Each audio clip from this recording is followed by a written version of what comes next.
2 semanas atrás, eu ia pensar o que tu tá fazendo agora é totalmente errado. Tocar o hino? Porque 2 semanas atrás, na insignificância da minha opinião, eu falei, bem, Recopa não é título que não é título. Tem taça. Porque Tem volta olímpica. Vai pra sala de troféu. Porque título. você tem 2 forças muito diferentes, né? Ganhar a Sul-Americana não é nem perto a mesma coisa de ganhar a Libertadores. Então, o que acontece é relevante. Você sempre quer ser o campeão da Libertadores. Mas então, você não cria a expectativa de um Davi contra Golias? No futebol isso é sempre legal. Sim. Então, jogo festivo. Ontem, eu estava no estádio ontem e me senti totalmente bloco de eu sozinho, né? Porque o ambiente de todo mundo envolvido, realmente, isso aí é coisa séria. Eu não sei se a glória de ontem vai ser glória eterna, mas com certeza houve glória. Bom dia. Houve glória, bom dia. O hino está tocando, o fantasma foi exorcizado e a minha medida não foi o Maracanã, foi a trilha sonora da Guilobel. Eu moro numa rua fechada, onde se ouve com muita precisão, né? Com boa qualidade sonora, Charles Gavão, o grito dos vizinhos. E ontem a vizinhança estava empolgada com o título do Fluminense. Bom dia, Charles. Bom dia, Marcelo Barreto, bom dia, time. Vi que de fato deu para ouvir os gritos dos vizinhos ontem, né? Tem vários vizinhos tricolores, minha família é tricolor, né? Minha mulher, minhas filhas, todas. E como você abriu redação tocando o hino aqui do Fluminense, eu diria que não existe celebração sem música, né? Aliás, existe, mas com música é muito melhor a celebração. Bom dia com o hino. Vamos aos nossos destaques, né? Já mostramos aí. Já mostramos nossos destaques e vamos ao principal deles, né? Eu quero mostrar, na verdade, as manchetes dos jornais que falam sobre a vitória do Fluminense. Vence o Fluminense. O Globo pegou um trechinho do hino, com 2 gols de áreas. Tricolor derrota LDU e conquista a Recopa. Esse é o dia que a gente mostrou também na abertura do programa, né? Flusão espanta fantasma e fatura a Recopa. Tinha muito isso envolvido também, né? Tinha muito. Se livrar da LDU como essa pedra no sapato, pelo menos dar uma resposta. É lógico que, como o Tim disse, né? Ganhar a Recopa não é o equivalente a perder a Libertadores e a Sul-Americana, mas assim, é um momento de imposição sobre esse adversário que roubou os 2 títulos, né?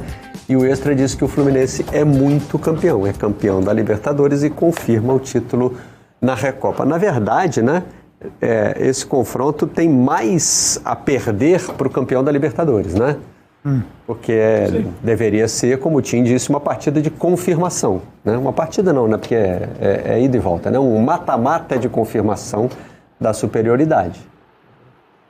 E o Fluminense teve suas dificuldades, né? Mas impôs a qualidade nem só do time, né? Impôs a qualidade do grupo, né? Imagino. Isso foi reconhecido até pelo treinador da LDU, Tim. Imagino que você cara de Equador, né, de liga, e você resistiu quase 70 minutos. Aí, olha para o banco, aí está entrando Marcelo, Renato Augusto, Douglas Costa. O desequilíbrio entre os grandes... 3 jogadores que os adversários já viram em Copa do Mundo com a camisa da seleção brasileira, né? O desequilíbrio entre, né, o grande clube brasileiro hoje em dia e um clube de outro país de América do Sul é a mesma coisa de desequilíbrio entre Fluminense e Manchester City. Só que a gente viu esse desequilíbrio em campo muito mais com City contra Fluminense. Você acha que é do mesmo tamanho, da mesma proporção? Acho. 3 jogadores entrando do banco, né, contra uma liga, o Rio Liga, que com certeza absoluta, é menos forte do que o time que ganhou a Sul-Americana. Com certeza, perdeu jogadores, perdeu a peça-chave para ontem, que era Ibarra, que é velocista. A minha expectativa era uma vitória folgada de Fluminense, justamente pela falta de contra-ataque em velocidade da liga. Parabéns para o título, foi merecido e muito suado. Mas tem que confessar que eu não vi uma boa atuação ontem. Eu sei que o final não é para jogar, é para ganhar. Mas era também, é um período da temporada em que já se espera uma grande atuação de um time como o Fluminense. Lembrando que o Fluminense foi o time que começou mais tarde a temporada no futebol brasileiro, né? Justamente por causa do Mundial. Também lembrando que Liga está jogando os seus primeiros jogos. Verdade. Então, a vantagem de Fluminense nisso aí não. Porque você falou da atuação do Fluminense. Sim. No confronto, evidentemente, a gente tem que levar em consideração também que são os 2 primeiros jogos da LDU no ano. Sim, porque o Campeonato de Equador está começando mais tarde do que normal por causa do problema social do país. Então estava tudo fora a altitude de Quito no primeiro jogo. Estava tudo a favor de Fluminense, que ganhou com muitos méritos. Mas eu não gostei muito da atuação. O modelo de ontem não foi um Fluminense que jogou ao redor da bola. O Diniz estava procurando amplitude. Porque ele sabia que Liga veio para defender. Então, ele estava querendo ganhar com amplitude. Então, problema bem no início. Se não tem cruzamento de lado esquerdo, quase não tem, porque Keno é destro. O lateral, Diogo Barbosa, estava indo por dentro, com Keno por fora. E também eu acho que o time caiu um pouco da armadilha, às vezes, quando tu está fazendo uma coisa não posicional, porque o jogo posicional é calculado para cada jogador, ele tem uma leque de opções para dar o passe. A coisa Fluminense é menos estruturada, mais interessante por isso, mas eu acho que caiu na armadilha de ter um excesso de jogador na linha da frente da bola. Então, muitas vezes tinha uma linha lá de 5 lá. Com Ganso, eu acho que o primeiro tempo foi avançado demais. Felipe Melo estava tentando criar as jogadas. O jogador não está operando um ângulo de outro. Então era difícil ter a fluidez necessária. E Liga estava bem sucedido em obrigar o Fluminense a tocar a bola pelo lado, tentar provocar o erro e vai na contra, só que sem a velocidade para fazer isso, para tornar isso em perigo. Melhorou, intervalo, ele tirou Felipe Melo, Ganso recuou para ter o papel dele, que é por trás da linha da bola, tentando, mas não tinha muitas combinações rápidas. E contra uma defesa disso, precisa de combinações rápidas. Até a entrada de Renato, né? Renato mudou o jogo. Às vezes, de repente, parceria ele com Douglas Costa. Mas uma coisa que eu escrevi no início do jogo, primeiro tempo, a Liga tem grandes problemas defendendo a segunda trave com cruzamento de lado direito.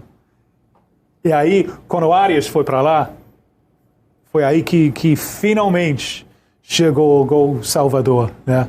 Com cruzamento, Samuel Xavier para passe, né? Segunda trave. Liga estava com grandes problemas defendendo isso aí, porque o lateral lá, Quinteiro, ele não sabe se ele deveria ficar com o homem na segunda trave ou se ele precisa ajudar lá no meio. Então, finalmente achou esse gol quando tu estava pensando, caraca, isso vai ser 20 minutos de sofrimento puro aí. 76. O meu grande desejo, eu não quero prorrogação, por favor, porque não é justo com os jogadores, não é justo. Também eu quero voltar para casa, tem coisas para fazer, tem final do mês, tem as minhas faturas para mandar e tal. Então, por favor, os deuses de futebol, eu não quero prorrogação, né? O pênalti. Foi pênalti. Anúncio. Mas foi... Não pode pisar no pé do amiguinho. Não. Mas foi aquela lance... Ainda mais com aquela intensidade, não pode. Eu acho que para lado da Liga é um pouco frustrante, porque é um lance que não tem nenhum perigo do gol. Mas foi... Mas é zagueiro chegando atrasado. Às vezes o zagueiro chega atrasado numa jogada que não é perigosa, mas o pênalti não leva isso em conta. Não. Você não pode... Foi um lance de um jogador cansado. Sim. Faz sentido. Isso é o cansaço de tentar segurar tanto tempo, com um time refrescado. Marcelo, Renato Augusto e Douglas Costa. Imagina o desespero dos caras. Olha para o banco e, caraca, tem isso. Então, o desequilíbrio é muito forte. Agora, olhar Marcelo, Douglas Costa e Renato Augusto na beira do campo talvez seja um começo de um retrato do que vai ser o Fluminense nessa temporada. Eu não estou querendo dizer com isso que esses três vão ser reservas, mas que hoje o Fluminense tem um elenco. Tem uma frase que se usa que eu nunca entendi, uma expressão, perdão, que eu nunca entendi muito bem a origem dela, né? Elenco com profundidade. Não sei porque que a gente resolveu usar a expressão profundidade para falar de um elenco que tem boas opções, né? Ou muitas opções. Um elenco que consegue juntar quantidade e qualidade, e é o que o Fluminense está tentando para essa temporada, né? Jogadores que não necessariamente vão ter intensidade física para jogar 90 minutos, mas que enquanto estiverem em campo, né, seja no começo, seja no fim, né, não é questão de quem vai começar e quem vai terminar, né? De meio campo para frente é riquíssimo, incluindo o Marcelo com peça de ataque mais do que uma peça de pode defesa. Botar o Marcelo na conta do meio de campo para frente. Não, é riquíssimo. Mas também eu modelo esse jogo e os dois jogos de Bragantino na Libertadores. Eu modelo o que eu acho que vai ser Libertadores daqui em diante. Porque o adversário não pode competir na luta aberta. O adversário precisa abordar esse desequilíbrio defendendo o primeiro. O time de Colômbia, né, Águilas Douradas, defendeu muito bem contra o Bragantino, que quase não tem oportunidade dos dois jogos. A Liga defendeu, de uma certa maneira, foi heróica a defesa da Liga ontem. Mas eu não vejo outro caminho para os outros times na Libertadores, porque o desequilíbrio entre eles e os times brasileiros agora ficou muito grande. Essa é uma abordagem interessante. A gente vai ter algumas coisas para observar aí, né? Se todos os times vão tentar adotar essa postura, né? Porque, de fato, né, não dá para um time... Não sei nem se dá para um time argentino hoje encarar um brasileiro. Vamos, né? E só tem um argentino este ano que estava na Libertadores ano passado, que é River Plate, que talvez o único com condições de fazer jogo igual para igual. Os outros, não vejo outro caminho, a não ser fecha a cozinha, fecha a casa e fica rezando, escondendo a bola. Dá duas voltas na chave, é o que se diz dos mineiros, né? Mineiro é muito precavido, por isso dá duas voltas na chave. É o que os times sul-americanos devem tentar fazer contra os brasileiros em geral, né? Porque tem mais a tal da profundidade do elenco. Enfim, ontem as substituições do Fluminense, como o Tim já destacou aqui, né? Agregaram muita qualidade técnica no fim do jogo, né? E eu fiquei pensando nisso. Será que o Fernando Diniz pode, de repente, mudar essa lógica? Porque no ano passado, na temporada passada, muitas vezes o que ele fazia? Ele começava com um time, né, que tinha lá os seus grandes talentos, como o Marcelo, por exemplo, né, e num determinado momento ele trocava essa qualidade técnica por mais vigor físico, né? Nem sempre isso resolvia jogos. Quando o Fluminense estava em dificuldade, por exemplo, precisando virar um jogo, tudo bem que você tem jogadores, os técnicos portugueses trouxeram essa expressão para o Brasil, mais frescos, né? Os jogadores estão mais inteiros fisicamente. Agora, eles não são os jogadores com o poder de decisão do Marcelo, do Renato Augusto, né? Do Douglas Costa no 1 contra 1, né? Eu fiquei pensando ontem ao ver, né? Pensando nesses dois campinhos aí, olhando para esses dois campinhos, eu fiquei pensando se essa poderia ser uma estratégia do Diniz. Eu não sei se para a temporada ou para determinados jogos, entendeu? Você começar com jogadores mais intensos fisicamente, só que com menos qualidade técnica para aguentar o jogo. Bom, agora é hora de decidir. Vai lá o Marcelo, vai lá o Renato Augusto. Eu acho que a gente tem que... Desculpa, vai lá. Certamente havia uma estratégia para isso. Desde o começo do jogo, a gente se perguntava, né, na transmissão, assim, como combater o que eu chamei de antijogo. Né, que muitas pessoas, esconder a bola. Né? Cera, simulações, tentativa de enganar a arbitragem o tempo todo, que vai irritando o Fluminense. Eles já vieram com esse discurso de que o Fluminense havia feito isso lá em Quito, né? Que o Fluminense enrolou o jogo. Os próprios jogadores da LDU já disseram que fariam a mesma coisa aqui no Maracanã, né? Que eles iam enrolar o jogo, né? Que eles iam travar o jogo. Eles foram fazendo isso, mas também há de se destacar a boa defesa da LDU, né? Porque assim, até o gol acontecer, e o gol aconteceu aos 76 minutos, né, da partida, a LDU ganhou todas as bolas de cabeça do Fluminense lançadas na área. Todos os cruzamentos, todos.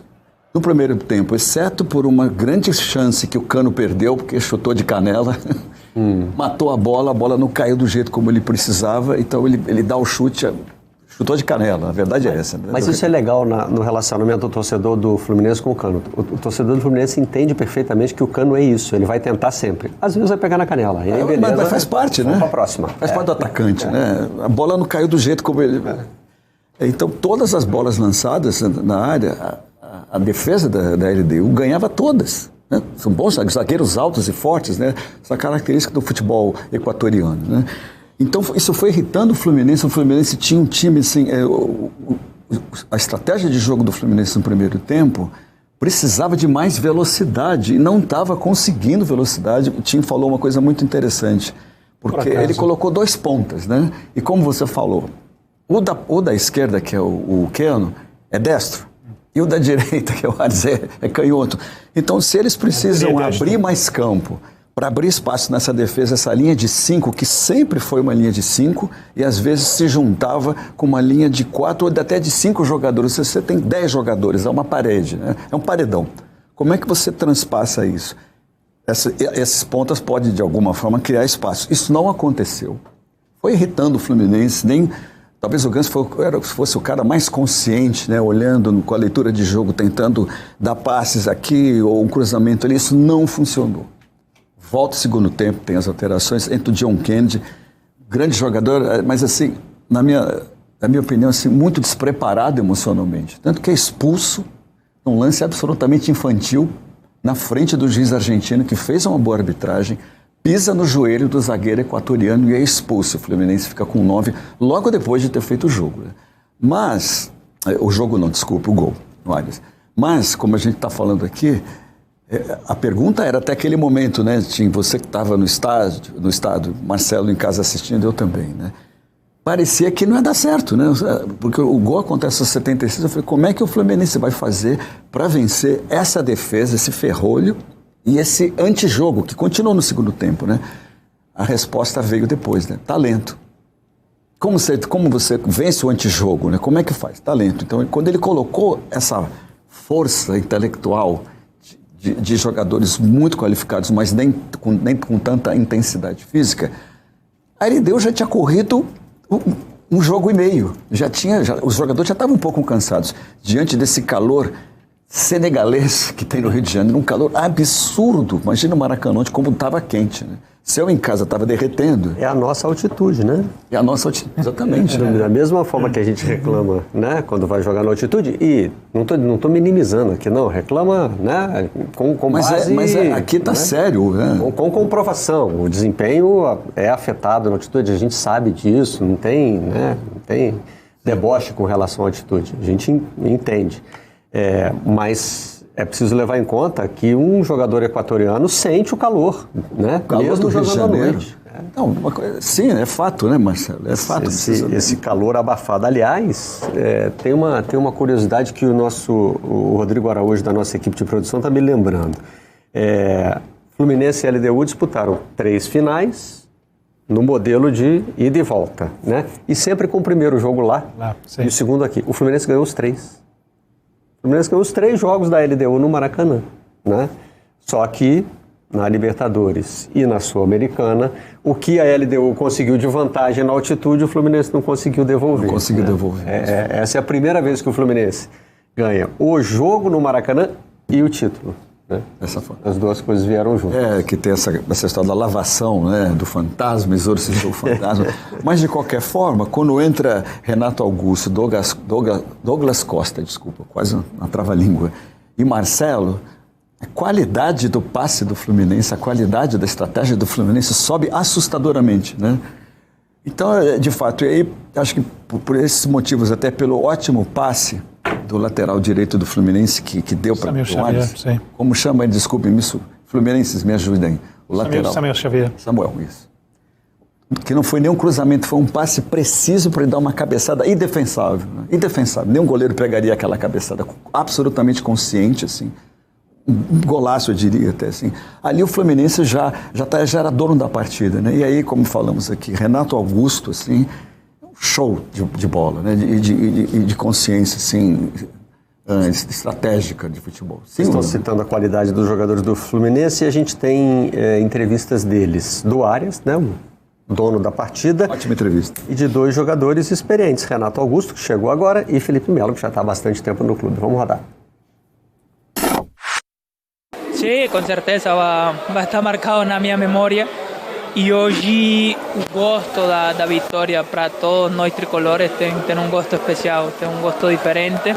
Então eu acho que não tem tricolor na terra e os que já não estão aqui, os que já não nos acompanham, que hoje não estão felizes com a ferida que foi curada hoje. E tudo foi passado, detalhes do que representava o jogo, não só um título de uma Recopa, mas de um passado também, parecia que era um fantasma. Então a gente tinha uma responsabilidade muito grande. Eu falei ali atrás, vou falar de novo. O Felipe falou uma coisa até muito forte antes do jogo, onde ele fala que a gente estava entrando no jogo por nós, pela nossa família, mas também por aqueles torcedores que naquela época estavam aqui, que hoje não estão mais, que às vezes estão representados por um filho, por uma filha, enfim.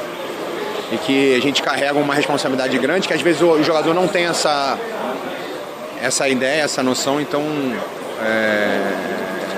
entender o tamanho do que era o jogo, jogar com o coração, como a gente jogou, e a gente acabou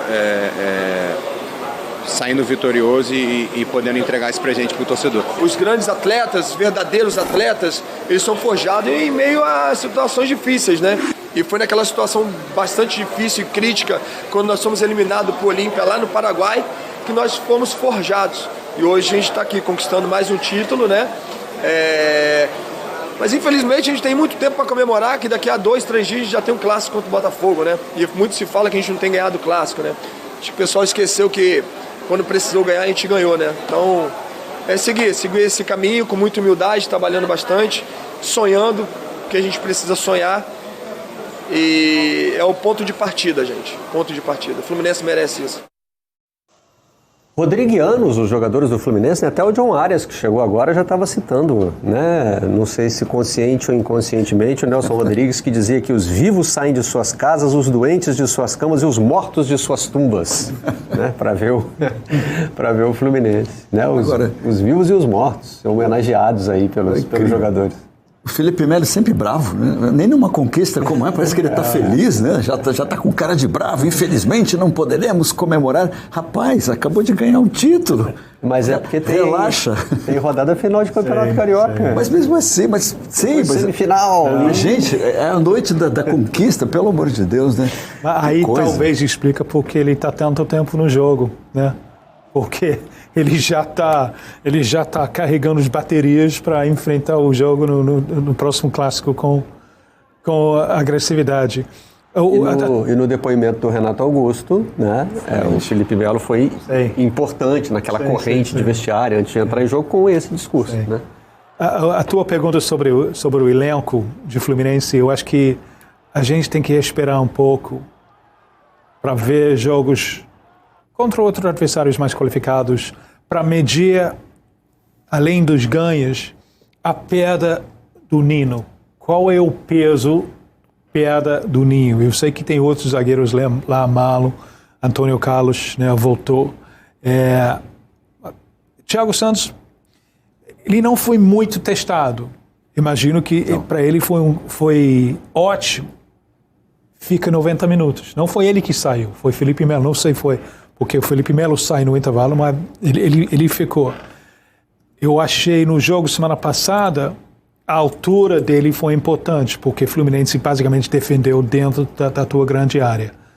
O que a gente não viu ainda é o modelo normal de Fluminense, jogando com linha mais alta contra um adversário que realmente tem os recursos para causar perigo.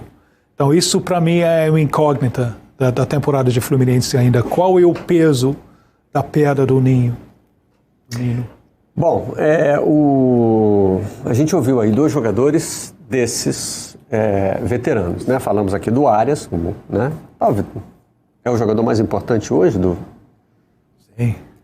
do time do Fluminense? Eu acho que ele... Do jogo foi, né? Eu acho que ele tem sido, para mim, mais importante do time o tempo todo. Contribuição constante. É uma grande surpresa. Eu sei que ele tem uma certa, pelo mercado, talvez uma certa idade, embora ele não é nada velho, mas uma grande surpresa para mim, especialmente depois da atuação dele contra o Manchester City. Quando ele foi o bloco de eu sozinho, ele foi muito bom. É uma surpresa para mim que ele tá aqui ainda. Grande jogador. Deixa quieto. Os caras não estão vendo. Não faz publicidade. Deixa não ver, que aí fica aqui, né? Eu adoro quando os europeus não veem um talento como o do Arias, por exemplo, porque aí quem pode ver somos nós, aqui atuando no futebol brasileiro. Agora, além do Arias, né, nós mostramos aí o Renato Augusto e o Felipe Melo, né? Jogadores. O Felipe Melo já passou até dos 40, né? Ele é de 83, sim. E o Renato Augusto... Quando a gente vai falar essas coisas, já tem que ter feito a pesquisa antes, né? Eu acho que Renato Augusto... Vamos lá, tem tantos, Renato Augusto. Já. Vamos lá, 36 anos. Então, eles se enquadram bem num dos trechos da entrevista do Fernando Diniz que a gente separou, porque ele fala dos jogadores mais velhos do elenco, né? Vamos rodar esse trechinho aí. Isso é uma bobagem, isso é falta de respeito e falta de inteligência, na minha opinião. E os caras não param. Se desse tudo errado pro Fluminense daqui para frente, os caras já estavam tudo errado pelos fatos. Porque ano passado nós ganhamos a Libertadores, o time mais velho da história da Libertadores, ou da Champions League, ou de CONCACAF, o time que ganhou a competição intercontinental com os 11 titulares, com a média de idade mais alta. E ganhado, assim, jogando melhor que todo mundo mesmo, ganhando de times tradicionais e celebrando aqui no Maracanã. Foi no Mundial, foi vice-campeão do mundo. É um presente para o futebol brasileiro poder contar com Marcelo, Douglas Costa e Renato Augusto. Mais Cano, mais Ganso, mais Fábio, mais Felipe Melo. Desses aqui, a maioria deles jogadores de Copa do Mundo. Os caras têm uma certa idade, mas assim, o que a gente tem que tentar oferecer no Fluminense é as condições para eles terem motivação, para eles gostarem de estar aqui. Porque os caras são jogadores, o nível dos caras é outro nível. Então, o que a gente procura oferecer para os caras é o prazer da convivência, o prazer de jogar futebol de novo, a construção de um ambiente que facilite, que eles gostem de estar aqui, como é o Cano. E aí os caras entraram, hoje os três, o cara fala velho, aquela chacota, que o povo gosta da boa parte da imprensa, claro que não é todo mundo, gosta de chacota, gosta de like, gosta de sorriso fácil, não gosta de muita coisa assim da verdade mesmo, que seria a função do jornalista, né, apurar a verdade. O cara gosta de fazer esses comentários bobos aí, de alegrar, palhaçada e tal, e é isso. Mas a gente, então, aqui não entra, e com eles não entra. Eu fico sempre desconcertado quando volta disso, porque eu fico pensando qual é essa boa parte, né? Porque nunca vem com nome, sobrenome, CPF, né? Fulano, Beltrano e Cicrano gostam de chacota, então a gente fica assim, né? Como aconteceu isso? De onde veio? Né? Somos nós, são outros, são colegas, de quem que a gente está falando, né? A gente vai ter que descobrir, né? E assim, e às vezes eu fico pensando que, bom, também assim, o consumo é diferente, né? De repente o Fernando Diniz vê coisas que a gente não vê, porque eu estou falando de... Né? Eu não tenho essa sensação de deboche nos meios de comunicação da idade dos jogadores do Fluminense. Tem? Acho que nas redes sociais sim, Marcelo. Isso vem das redes sociais. Esse tipo de polêmica que frequenta as redes sociais. Mas ele falou boa parte da imprensa. Então ele está dando a entender que jornalistas... E aí eu acho que tem um pacote completo. São jornalistas de televisão, de rádio, sim. De jornal, os influencers, né? Então estamos todos no mesmo pacote. Mas eu não sei, eu também não sei se eu consumo as mesmas mídias que o Fernando Diniz.